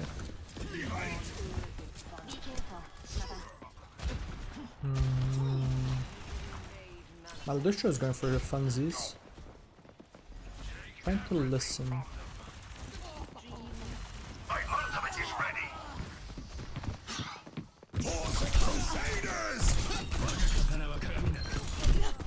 No, I sucked. I was trying to make use of the fact that he forced cooldowns, so the Ana had no cooldowns. I just failed to aim. You right now, good luck with games. Thank you. Although it is quick play, so it is quick play, so I'm not putting my SR on the line right now.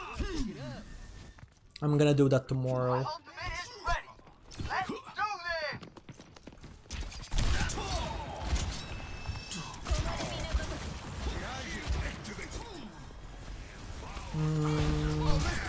Oh, beat, cheat, just walk in. Doesn't matter. I have infinite HP. Wait, I died. Okay. Yeah, that's why you don't do it. Even if I had infinite HP, I was 10 miles away, and I had to outplay some ults that I couldn't.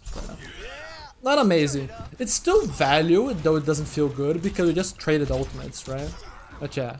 Ideally, I just use the beat to take space, then late blade once you're low in cooldowns. Trying to close the gap. If they don't look at me, I get to breed my cooldown, which is great. Oh, the Xana is good. The Xana has been getting really silly with it in the flanks. What's a Gillet? Let me actually search this up. Gillet. No. No, I'm not. No. I mean, there is one of them that is kind of what I'm wearing, but most of them are like more like the material of like a suit. Except when I search vest, it's similar. So I guess it's more about just like the material than it is just like a specific word, right? Because apparently both of those words make sense. It's just that it depends on the material whether or not it matches to mine. Because mine is very...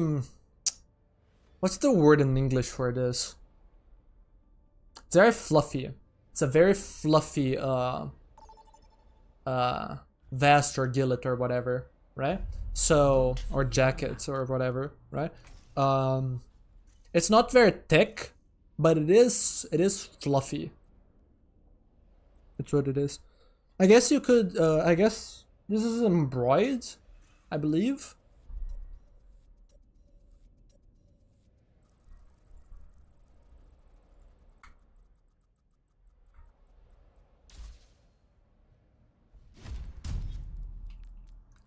Oh wait, what tab am I on? Okay, yeah. Junkertown, that's an interesting map. Kind of wish I got Havana, because Havana is a surprisingly good Genji map. And I wanted to showcase.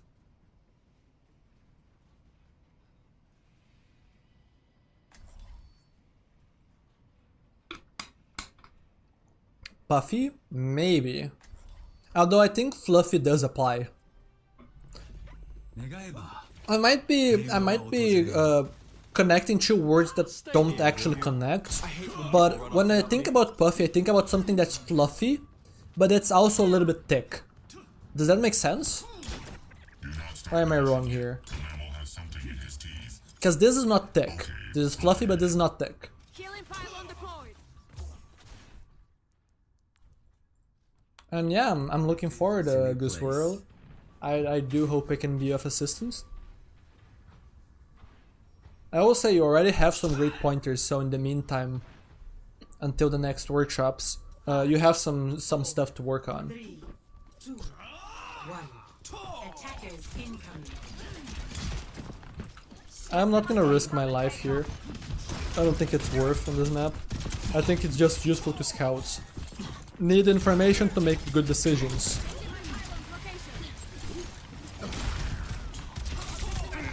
Right now I'm just gonna mark the forward setups. It's too early to engage backline. And the backline is too far, so I wanna keep my team safe. Now that my ball isn't actually engaging, maybe I can look for the backline. Although you can see that the Genji is marking me. So I take some damage and I get discouraged from going in.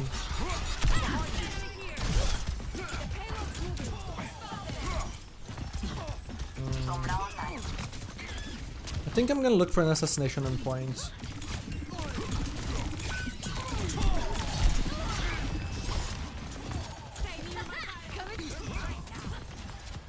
I should live. I have balls, so we're gonna come back and have a fight. So I'm gonna keep my angle. I'm gonna start sneaking around here.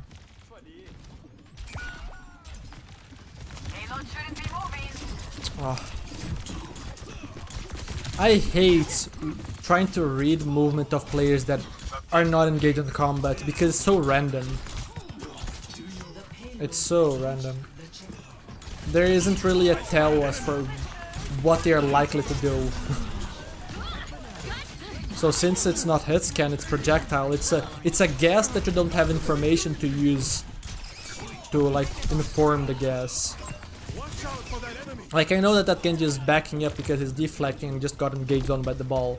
That makes my dash and flick much easier. Even if it's theoretically an easier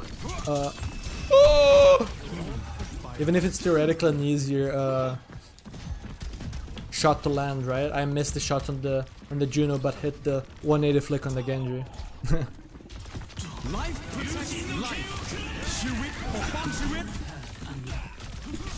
Like the shots on the bench or the Juno are easy because she's gonna walk in a straight line to try and help the Genji. She feels under no threats to stray for anything. So she's gonna take the shortest path to help the Genji.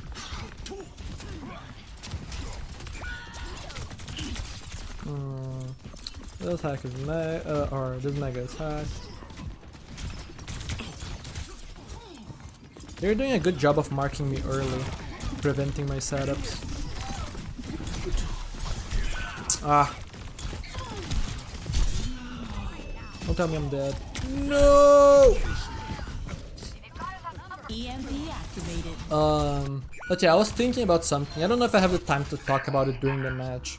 But it's about also just like how ironically the shot on the Genji is like easy because it's a challenge, while the shot on the Juno is hard because I don't know how difficult it's gonna be. I have no way of telling where she's gonna be strafing towards, so it kind of feels like a challenge of unknown difficulty, and it makes it harder to focus because of that.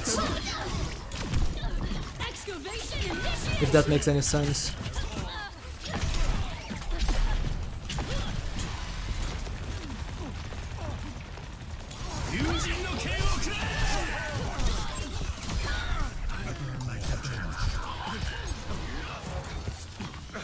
Need to live. Ball is stalling points.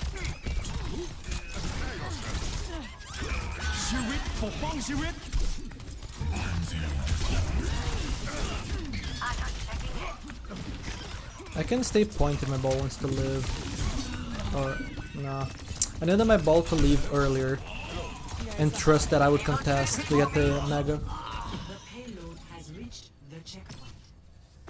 Platform here. I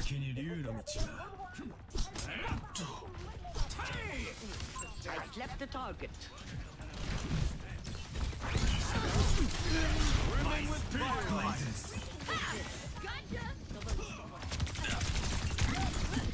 Kind of a cheese play, abusing the verticality to avoid attention. Okay, I didn't land enough damage to wanna commit. And I'm just gonna focus Venture, I think, because they are very far forward compared to the team. They are not gonna get help. And okay. The intention was just to force them back and then give my team some space so that then we can set up for backline.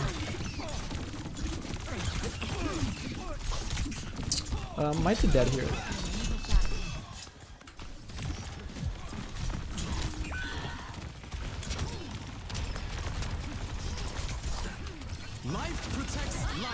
Nice.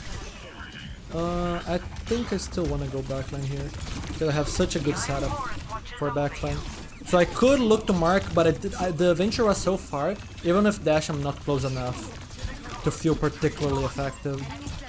So I decided it's better for me to do this. It's more value, and just hope my team doesn't die to solo Venture.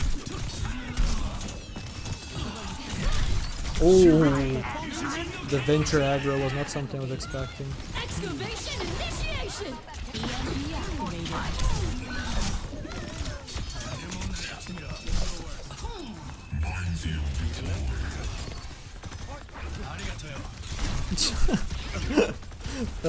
That punch setup was funny.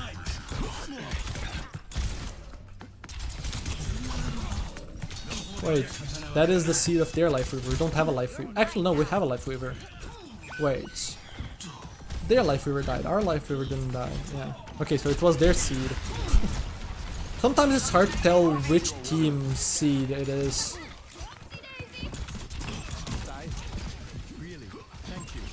Okay, I have Nano Blade here. It is a comp that's a little bit hard to focus down and kill. Force deflect, force pull, okay. Those are some good cooldowns. I'm just gonna Naked Blade this, I don't need a nano. And this is basically... wait. I'm surprised Venture lived that long.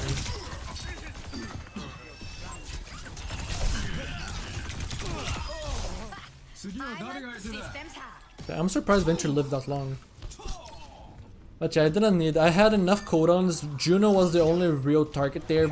Life Weaver is theoretically a target, but his was too far, and I wanted to blade the opportunity I had. And I didn't need nano, so that's great.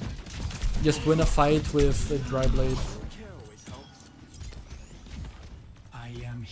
It was impossible to load to me, and yet you're gonna see that I can still do 180s.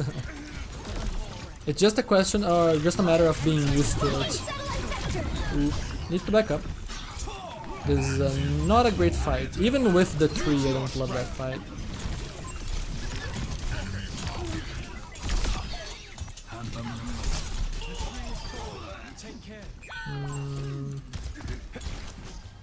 Can help on the brig. Nice. This here? Yeah.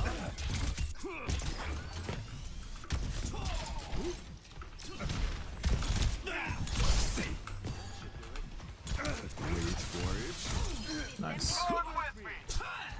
Your blade like 20 seconds before. We can look at it in the replay after. And you can tell me the exact moment. But yeah, you can see that like I can 180 just fine on this sense. I'm just used to it. I just use my arm for big flicks.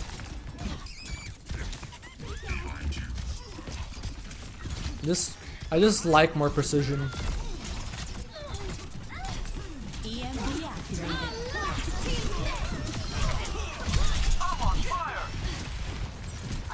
I think Venture climbs up top. Venture will commit. Don't kill me. No! Venture is such a rat. They can just live such insane situations.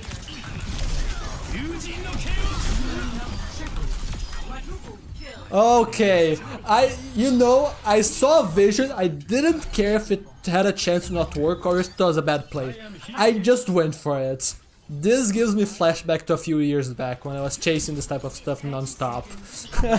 Like, I am speed.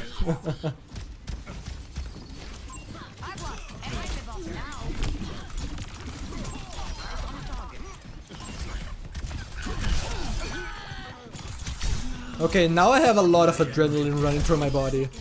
Now all seizing has stopped. All thinking has stopped. So if I have a fight, it's just gonna be adrenaline fueled flicking and stuff. Yeah, that was fun. That was totally unexpected. I just saw it. It literally is the meme neuron activation, and then I just boom. Like this was probably like the. Wait, it's not. Oh, really? You know, this was a good play. This was a really good play. Like that tracking on the Genji was excellent. But yeah, really? Come on. Let's cancel. Let's go back to the replay. I want to talk about a little bit here. But like, I don't remember any other blade like this that I've gone for recently. I just am very patient build. I like taking blades slow. I like outplaying resources. So I don't often just go for these types of plays where I just don't really care and I just go for super speed. But here, like look at this. Venture, low HP, no cooldowns. Doom, low HP. Everyone stacking on a hallway, right? Brig, low HP, no bash. Everyone is low, even the entry damage on the Genji and him being anti. So like honestly it would have probably been smarter to dash here, blade here out of sight. This gives me better odds when I do a re-engage. And honestly, like I can play this fast, although again, probably the best thing to do is pull out the blade on a safe place, go here, threaten a kill, wait, right, post jump technique, deflect, have them all waste everything. For the next second, you absorb all the aggro, and then you go in and you kill. I didn't care. I didn't care. I just pressed buttons. And then they all died. And the lifesteal probably did go crazy. Let me quickly slow this down.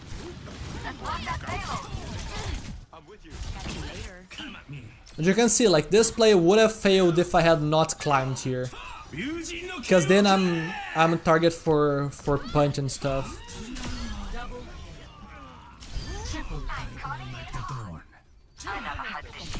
Yeah, I was saved by lifesteal. I was very saved by lifesteal here. Wow. This wasn't actually as crazy as I thought it was. I just kind of mashed the buttons.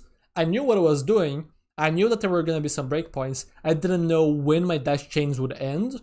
So I was just like using basically the swings and assuming swings would kill and dash, right? Like if I were to like macro or micro analyze this, which I can for those for the mechanical heads in the chat that want to know how to improve at this type of stuff. My walk climb was a little bit bad, but here I know that this swing will get a kill. Everyone is 1 HP, so I'm gonna dash here, find myself a little bit of a better angle. I know that they're walking towards here to kill, right? And then after that, I just have to swing, turn around. That should have gotten me a kill. I guess I wasn't in range of anyone anymore. So my ball ends up giving me a dash resets, even though I thought the dash reset would come from me. But you can see the rationale, right? I thought I would get a kill here, so I'd swing, dash through, turn around, swing. I had deflect if I wanted to change the pace slightly instead of just spam the dash. And then after that I used dash or whatever. Yeah. But there is rationale behind this, even though it's fast speed, right? It's just that I'm used to, because I've practiced this for like the first time that I hit GM, I was a mechanical player, right? I was a Necros fanboy. I wanted to be like that, and to a certain extent did it, right? I got to like what is essentially GM3, GM2 on like the old SR system. being mechanical. But that was years ago. So now I'm not as good mechanically because I don't practice it as much. I practice other things, give much more focus on other things. Ultimates, what was the question? Let's see what the question was. I feel like my aim gets lazy. Don't want to move my arm all the time. I mean, if you want to get good at it, you just have to kind of force yourself. And one thing that I would recommend, experiments. Just try low sense, force yourself to play low sense on quick play or whatever for like a day or a week, and then decide, do you want to change your sense to a lower one or do you want to stick to a high sense? Because the thing about just like the sensitivities is that you're gonna get knowledge about how to use the muscles in your arm, right? If you only wrist aim, you're gonna be limiting yourself with like the knowledge that you have about aiming and how to use your muscles to only the muscles that are required for wrist aim, right? So if you force yourself to learn arm aim, you're gonna learn some new usages, right, of like your muscles. You're gonna learn the muscles of the arm and how to use those to aim, right? So just forcing yourself to go through different experiences gives you knowledge even if you don't stick with those, right? So this is why I think that experimentation is so valuable. Just try things. Doesn't matter if it's gonna be good or not. You're always gonna get something out of it if you can learn from it, right? But yeah, you could very well not like playing low sense like I do. I started playing this game with 8,000 effective DPI, lowered it to like 6,000, then to 4.8, then now to 4K. And I think this is the lowest I can go because I can't go any lower. If I go to 3.2K, I cannot 180 flick anymore. It's too much. But on 4K, it's fine. So I keep it at 4K, right? And I would only know that because I experimented with 3.2 and I didn't like it. How long I plan on stream? I think I'm going to be ending soon because I need to preserve my voice for a coaching session. So I can't do too much. I've already been talking for basically 2 hours. But yeah, let me go back to the question. Use your blade like 20 seconds before. So actually, let me get your name. Daniel, are you still here? I want to go to the blade because this is the blade, right? That you were wondering about. Why didn't I blade like 20 seconds earlier? Let's look. So now the enemy team has just been forcefully reset because I have just killed them. Now Ball is dead. So now the enemy team is walking up, right? Ball is not the tank that has the most presence. At least Ball doesn't really sit in the area to create presence. Ball needs cooldowns, right? Grapple throws or fireball boops, right? Pile drives, right? To have a lot of presence is a lot of presence focused on a specific time frame, right? Versus an Orisa, let's say, that exerts a lot of presence in an area for a long period of time but is not very mobile, right? Those are the trade-offs. So now the enemy team is going to be walking in because we have less tank pressure. So if we were to look at this, we're going to see that the enemy team is slowly moving up, right? Slowly moving up, taking space, taking space, taking space. We're cutting accordingly. Cooldowns are being traded because we don't want them to get kills on us, so we're trading cooldowns to weaken them and avoid the deaths, right? Now, if they use too many cooldowns and use them poorly, that gives us an opening to go back, despite being down Ball.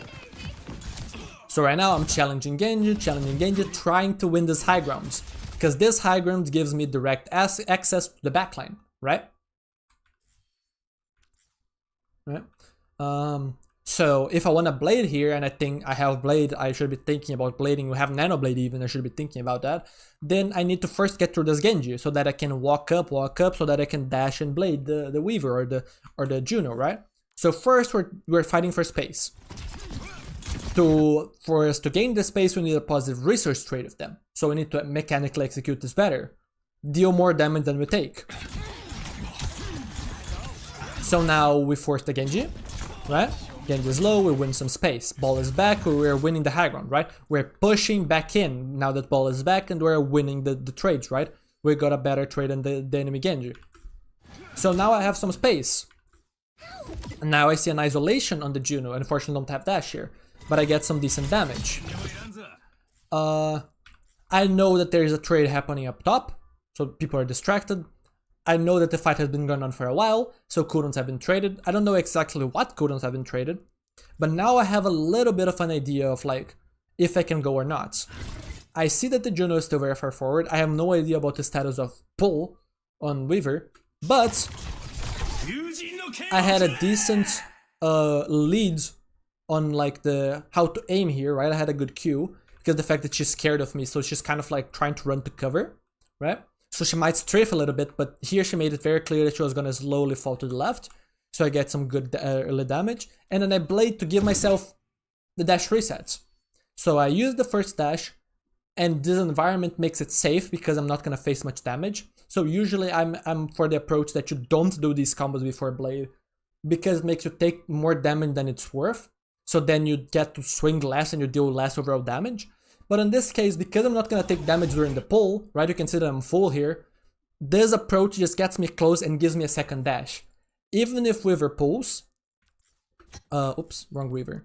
Even if Weaver pulls, I can chase. I didn't know that he didn't have pull, but I would be in dash range, right? I dash, I land around here, which is where the Juno is, I swing, I kill, right?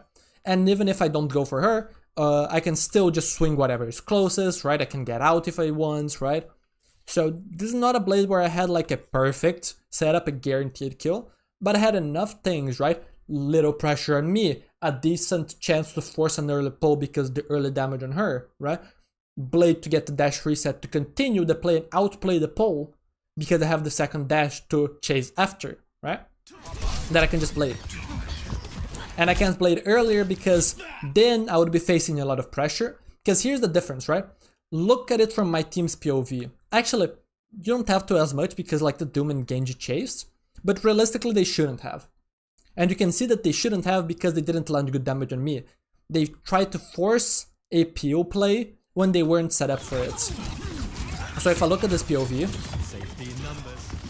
Up you go. like, I guess this guy wasn't even peeling, right? So this guy is just accidentally here.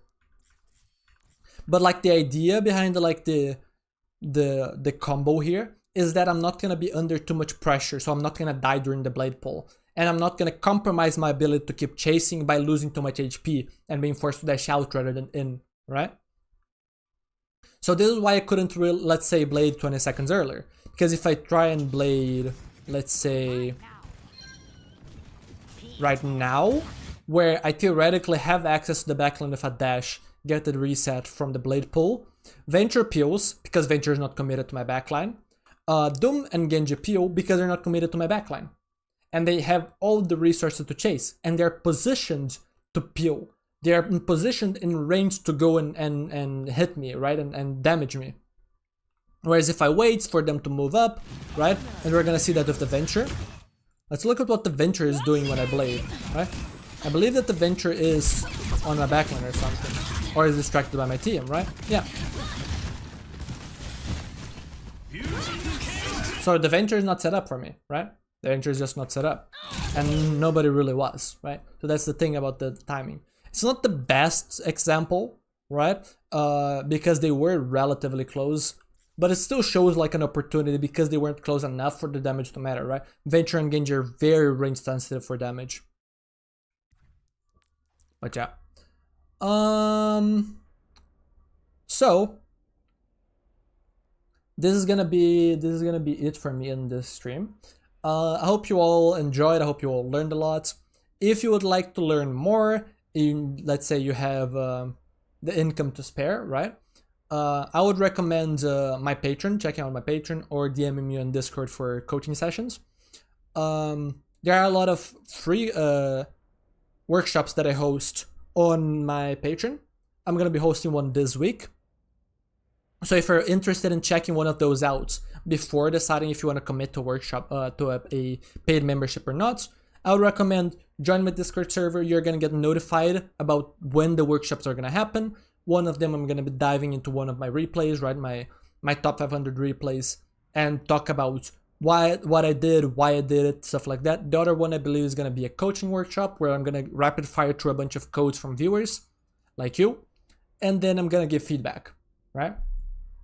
So I would highly recommend joining my Discord server. It's a free community of people that are looking to help you, right? And then occasionally from every month I do like free events like this, right? And then if you're looking for more, you can pay for more workshops. But yeah, that's gonna be it for me then. Have a good one, everyone. I'll see you all in the next time. Wait, what's happening? OBS, hello? Oh, there you go. Did OBS transition properly? Oh yeah, it did. Okay. Have a good one, everyone. Bye bye.